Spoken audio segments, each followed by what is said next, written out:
What's up, everyone? Welcome to today's video. Welcome to the Video Game Fight School channel. Thank you very much for tuning in. We're playing and talking about the Arkham games for the next few weeks.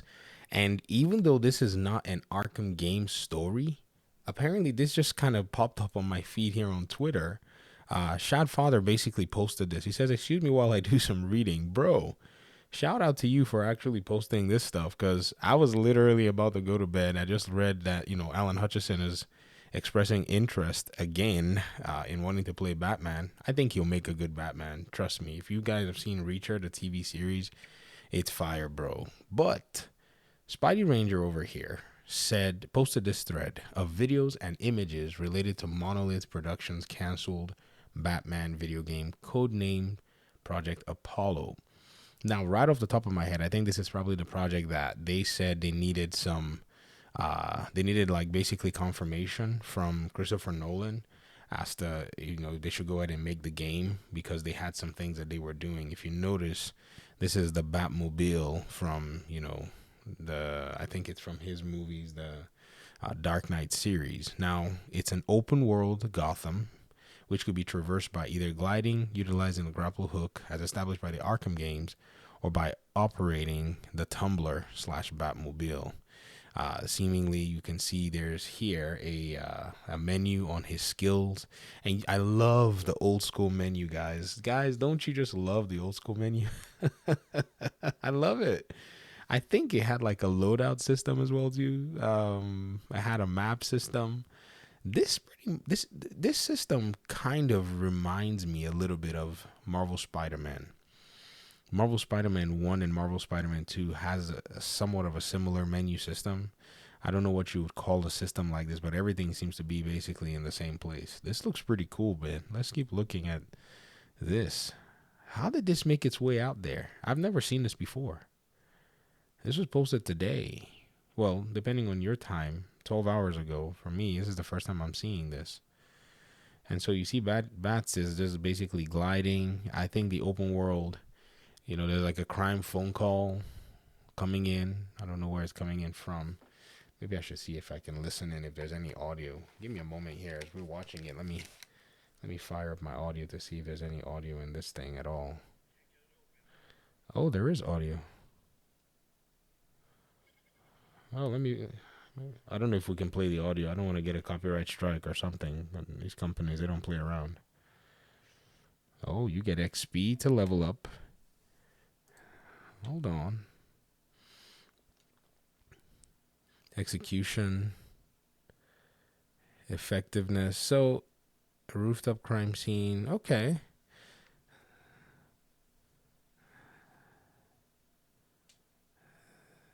That's interesting.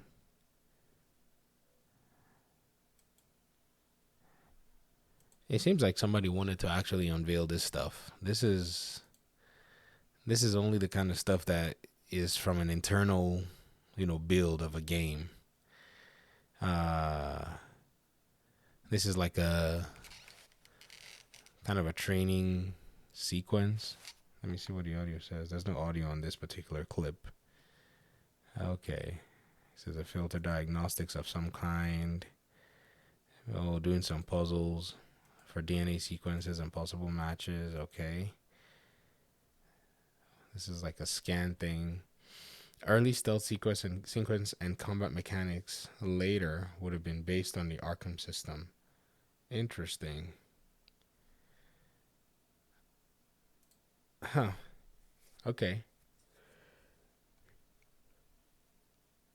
Here's some stealth stuff that they have. Is there any audio here? There is some audio here.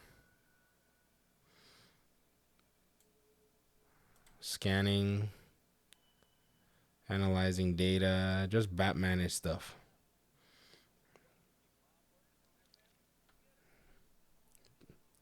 This game would have been insane. It's gonna throw a rock. Okay, so you can throw a rock. Oh, is that a... Ooh, smoke bomb. Then he's got like his little... Did a takedown. Interesting. AoE knockout attack. Counter knockback. Interesting. That's weird. And then this says the game would have marked the debut of the Nemesis system mechanic, wherein enemies retain memories of encounters. This feature was hopefully to distinguish it from the Arkham franchise, despite the other elements shared from it. Okay, Warner Brothers didn't think that having two Batman gaming franchises was a great idea, so here we go again. Warner Brothers making wonderful decisions. So the Batman game was retooled to a Lord of the Rings project, and that's how we got Shadow of Mordor. I've heard about this story before. Got this info from Did You Know Gaming, and Andrew4586 and Internet Archive and some devs portfolios. Absolutely, So yeah, this is basically what we got in terms of um this particular Batman project that never got to see the light of day. It's quite interesting to see overall, though, ladies and gentlemen, that a lot of video games basically don't make it out of development. Uh, I don't know if you guys know that a lot of video games are basically stay in development for for a very long time. They will never they'll almost never come out of development. And in the Warner Brothers Batman world, this is not the first time that we're hearing that some game that was in production got retooled to some other game. Many of you already know Gotham Knights was supposed to be or was pretty much retooled from a potential sequel from the Arkham games, and somewhere somehow there was a decision to not follow through, even though Warner Brothers Montreal already had experience with a lot of the Arkham system. They got the code from Rocksteady to make Arkham Origins.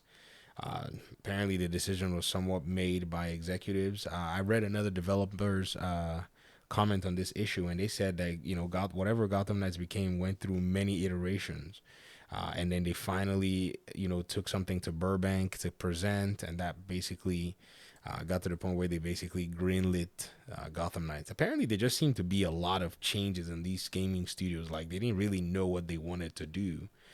And then ended up, basically trying to maybe make their development teams copy some trends or whatnot when they had the formula literally sitting with them, in their studios.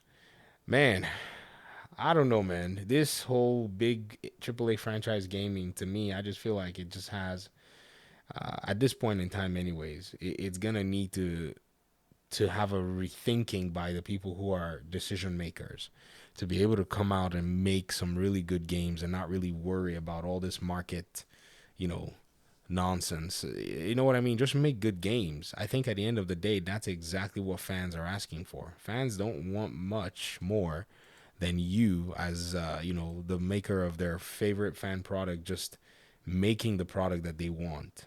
But again, the decision makers that have been at Warner Brothers, and I would have to say this is a harsh criticism. I think many of them were just there to get, their big executive pay for a few, runs, and were not necessarily too concerned about the health of the company from an entertainment perspective. Because this is a decision that was made way before what it is that we're seeing right now. These decisions were made back then.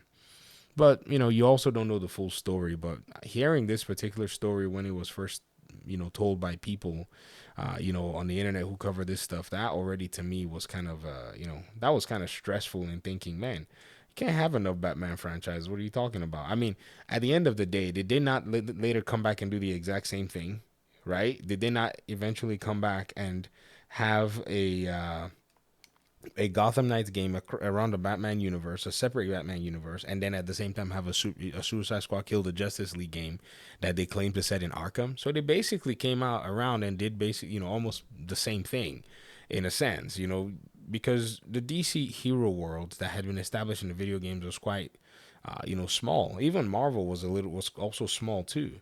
So it's inevitable that that you won't have some kind of overlap in a sense, and then at the end of the day too, you had Injustice, you had all this stuff, centered around the heroes in DC. All right, that's enough for me. I gotta go to bed. Thanks so much for watching the video. Appreciate you guys' time and audience. Hopefully we'll talk pretty soon in another one. Peace out.